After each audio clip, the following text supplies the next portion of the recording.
At ito na nga mga kasipag, sisisid na po tayo. Meron na pong laman yung ating yung ating pataw. Kinainan na po tayo dyan. Yan.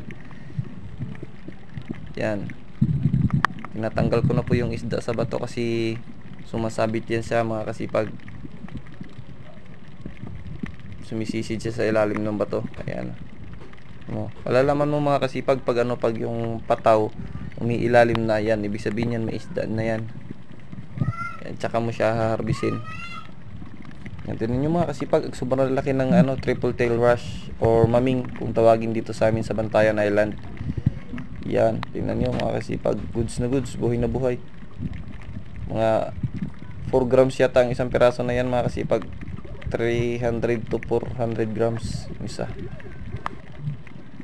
Yan, tatanggalin na yan mga kasipag. Minsan puputulin na lang yung yung kawil pag ipinasok niya sa ilalim ng bato.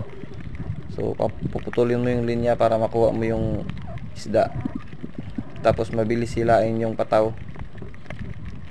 Yan yung mabilisang diskarte mga kasipag. So ayan, medyo malalim po yung dagat niyan mga kasipag kasi high tide na po yan. Mga sobra 2 deep pa po yung lalim niyan. Yan, nasa Bahura lang po ako, malapit sa amin. So yun mga kasipag, thank you for watching po. God bless sa inyong lahat. Pa-like, share, and subscribe po.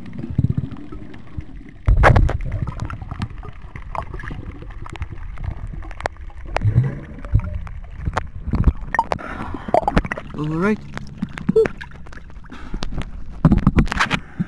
Ito muli.